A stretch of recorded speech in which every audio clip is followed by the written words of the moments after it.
The number of e-bike and e-scooter injuries is on the rise, according to a new report. The data shows that between 2017 and 2022, e-bike injuries doubled each year, and e-scooter injuries rose 45%. The University of California, San Francisco researchers say that the surge in injuries means a greater need for enhanced safety measures for riders. Could these eyesores, scaffolding structures that have been up for way too long, finally be coming down? As Fox Eye's Richard G. Covas shows us, that's the goal of a lawsuit just brought on by the city. Along a bustling 57th and 9th these days, folks lean on a dilapidated sidewalk shed and wait for the bus. A street peddler tries his luck at selling a pair of sunglasses. Even the shopping carts have been left abandoned underneath.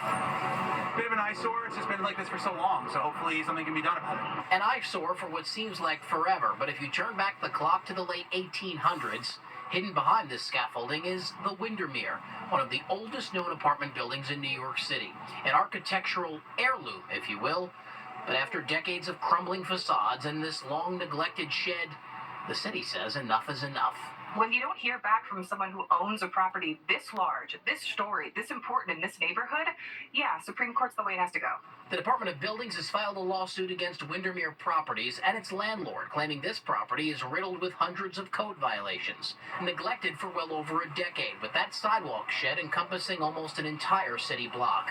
Enforcement attorney Rachel McDonald says this is now a danger to the public. People walking through that sidewalk shed don't know that this building owner has a dozen open summonses for that piece of temporary construction equipment not being in compliance, for it being dirty, dark, and kind of falling apart. They work on it now and then, only.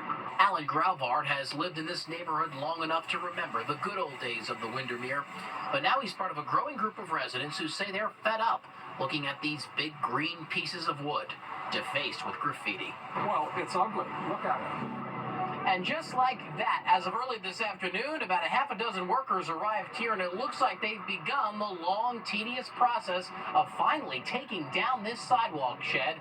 We reached out to Windermere Properties and Mark Tress, who owns this building, to find out if that's indeed what's happening here. But so far, no one's responded. We're in Hell's Kitchen. Richard G. Covas, Fox 5 News. Well, whether it's a smiley face or a thumbs up, a new study says Americans want some kind of emoji in a text, or else the message just isn't complete. What New Yorkers think about the emoji lingo. Plus, next month, kids can catch a Broadway show for free. What to know about this year's Kids Night on Broadway. It's summertime in New York State.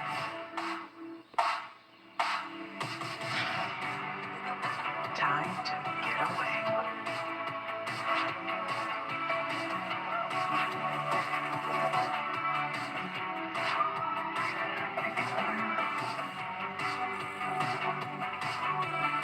Enjoy everything that makes it easy to love New York. Start your getaway at iloveny.com.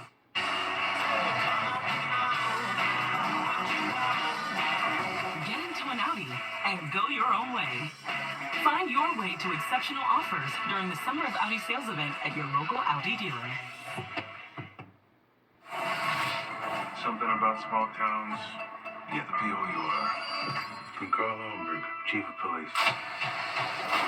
How are your murders? Unsolved. Everyone confesses sooner or later to somebody. I just thought there might be something you'd like to tell me. Well, you thought wrong, Sonny. I can always tell when somebody's lying to me.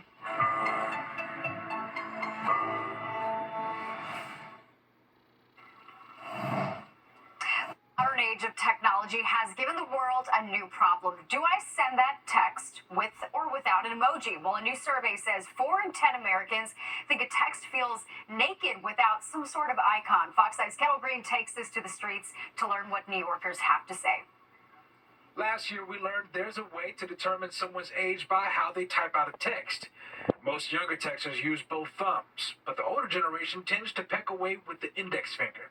Now we're learning some text messages are considered incomplete or naked if they don't include an emoji. If it's something funny or like we're joking or just having a casual conversation, I always expect them to use emojis.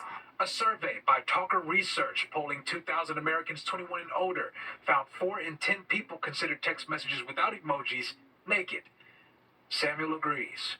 It smoothens the conversation. Like, it makes it, like, light instead of serious all the time. Do you think this is a Gen Z thing? Yeah.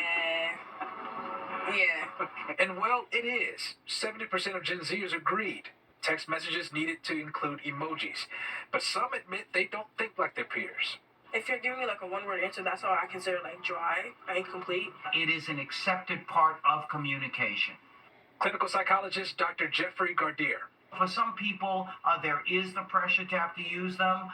For other people, when they're completely missing from what it is that they're writing, they couldn't care less because that's not the way they were brought up. Regarding Gen X, though, they were nearly split down the middle, as 46% felt their messages needed emojis. Emoji that make you like see better what the argument is, and very specific. I think it's more specific. It's nice for people to learn words that can express their feelings.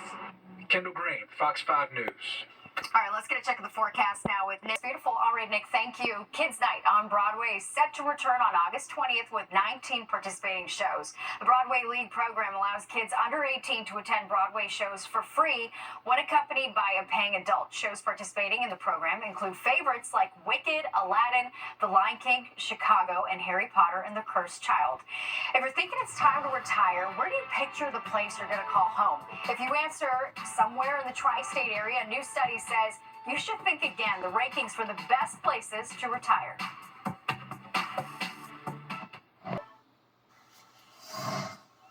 According to a new report from the Business Journals, New York City has 9 of the top 10 wealthiest zip codes in the country. Here are the top 5. Chelsea, zip code 10011, is number 1, followed by several Upper West